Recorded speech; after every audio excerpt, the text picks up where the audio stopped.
Good morning and welcome to the Strategic Planning, Information Technology and Transportation Committee meeting. I'd like to call this meeting to order.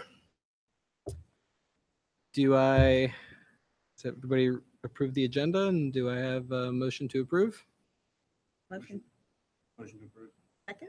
All those in favor? Aye. All right, first on the list is the approval of the minutes.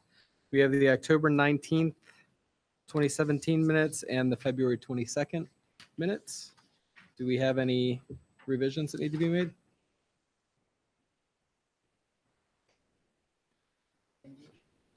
I'll entertain a motion to approve. Motion to approve minutes from October 19th, 2017 and February 22nd, 2018. All those in favor? Aye. Aye.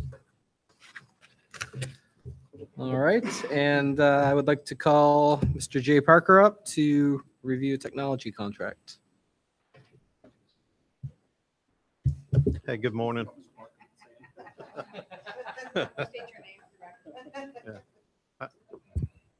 My name's Jay Park. I'm Chief Technology Officer for the district. Good morning. In front of you today, I just wanted to present a contract extension with our broadband vendor called Conterra, previously Broadplex. In 2016, the district signed a wide area network contract agreement with them to provide services of network connections among all of our buildings in Union County. And part of that was that it would end in 2021. When I arrived last May, one of my assessments was looking at this wide area network and seeing where we could improve it. And looking at this network, we found that there was, we weren't getting the services that we expected out of it and wanted some upgrades of our fiber networks.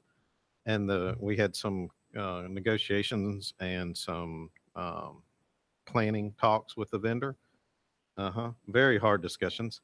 And we ended up that the vendor's going to invest $600,000 into our fiber network to create a redundancy, what we call fault tolerant network, which is a true ring. If you picture just a circle, it's a true ring. So if something breaks on that ring, it actually reverses and goes around. So only one side is down at a time.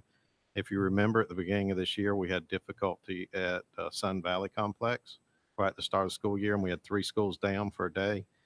Part of that was because that ring was not there and was not working properly. Well, now we have a lot of enhancements made, and part of the negotiations with the contract vendor was to put this fault tolerant network in place, extend it 2 more years and hold the price constant. So we're getting 2 more years of a fixed price, and we're getting a better service for Union County.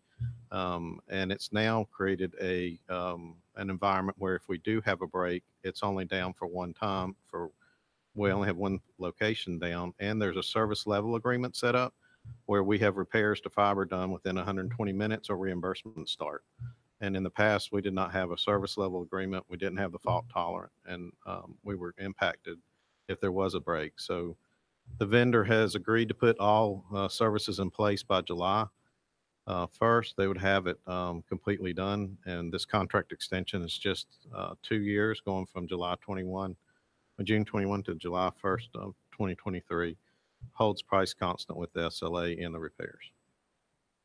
So my proposal is to get approval to extend this out for the 2 more years and accept all the enhancements to our district. Any questions? With no additional cost, correct? No additional cost. And I assume this is and has been a budget line, so It is. It's No issue actually there for E-rate funding. funded. So there's no increase in the district. E-rate still will fund it existing, and it's a competitive bid. In 2016, there was over 10 vendors that bid for this, and this was the most competitive bid at the time. So it's a great price, great SLA, and we're getting a fixed price for 2 more years, which is a benefit for us, not having to worry about any increases during that period of time. I just wanted to take a second and commend you because I remember about 6 months ago, maybe you Yes. were at a point where we didn't know how we were going to support this. It didn't seem like they were going to be willing to invest in the infrastructure. And I mean, you've really brought this agreement and this partnership a long way. So appreciate it. Thank you. All right. Does anybody have any questions? So we just need a recommendation to take this to the full board in April. All right. Do I have a I make a motion? motion that we present this at the April 10th board meeting, the technology contract review. Yeah, one question. Did the board previously approve this for 3 years or 2 optional years? Yes, yes, it is. Okay. It's an original in here. We're just exercising our 2-year option to hold that fixed price with no cost increase to the district. Does the board need approval for that? Yes. Okay, for the additional 2 years. Okay. All right, I have a motion. Second. All those in favor? Aye. Thank you. Thank you. Byron, you're up.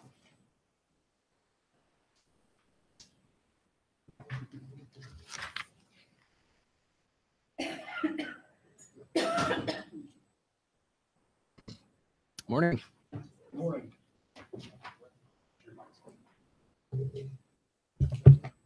Good morning. Chris Barnes, Assistant Superintendent for Human Resources. I wanted to bring to you folks the calendar.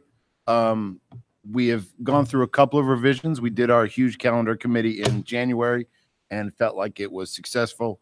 The only thing that this is adding on that's different is we did have a discussion about early release days, and we did get those from teaching and learning.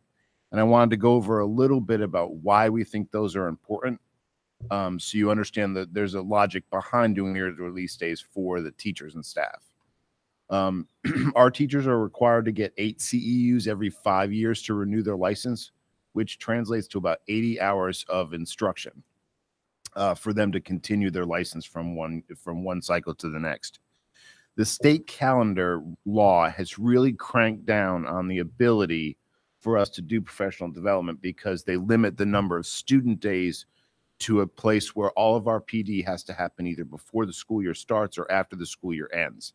It's very hard to do them in the middle because just with vacations alone, it really makes no other days available for student instruction. For teacher instruction, because the kids need every one of those days to hit their number of required credit hour or instructional hours.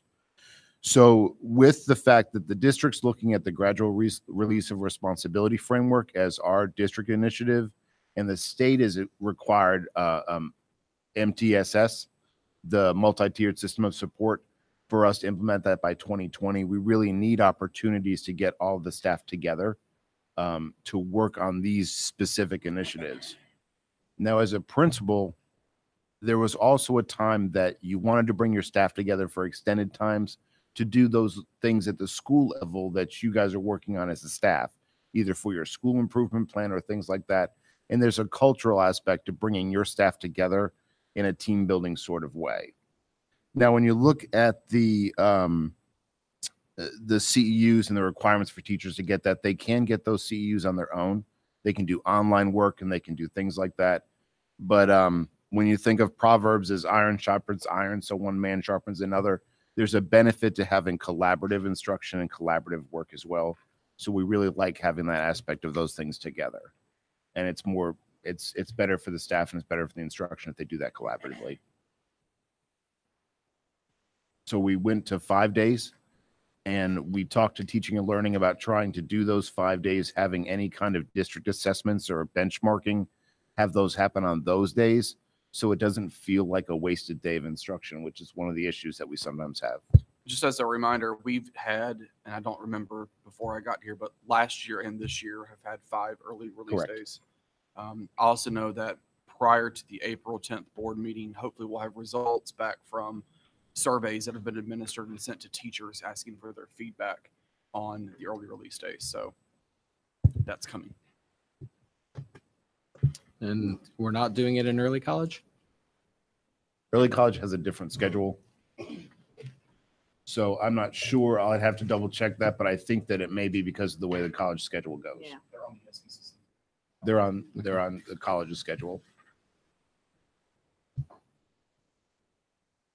So in summary, what you're saying is with the early release days, there's no way to combine them in teacher work days without getting instructional. The benefit of having an early release day is that actually counts as a student day. If you do a full day, it doesn't.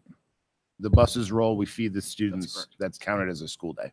The other cool thing that happened this year, kind of organically, not for many of us, is we had schools coming together for staff development. A great example was the Sun Valley cluster, where, this year during the early release days, Sun Valley, Shiloh, Wesley Chapel, Indian Trail would all come together, all of their staffs from a collective standpoint, and all 4 principals leading this. And it was, I went to several of them, very cool to see. I know Kensington and Newtown did that this year as well. And we're encouraging that as a best practice for other schools, just to have that vertical alignment.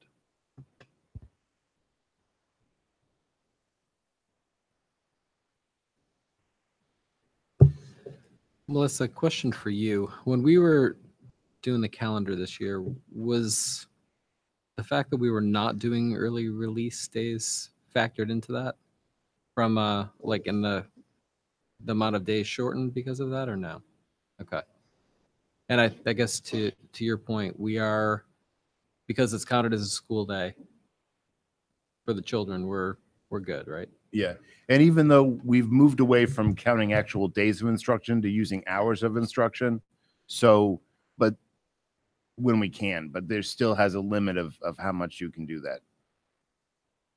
And it also helps us spread it out a little bit too. If you do one whole day of PD, it needs to be continual check-ins and work with that. So spreading it across a greater length of time helps with the upkeep of continuing that stuff moving too, because it provides more check-in time. And remind me again, we're looking for a recommendation to take this to full board? This would complete the calendar. You guys would then bring that to the whole calendar of the school board to vote on at once. All right, any other questions? I do have one. So in the future, I guess the early release days is the number one complaint I get from teachers, students, and everybody. In the future, what will we need to do to either condense them to full days or do away with them? Change state calendar? Until the state gives us some flexibility in the calendar law, we don't have a lot of options. Okay.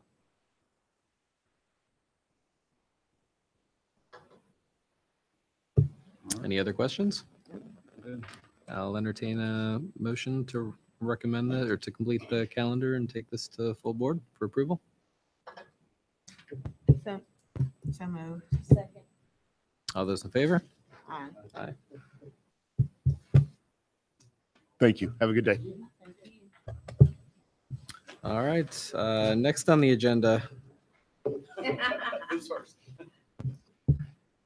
Motion to adjourn. Second. all those in favor?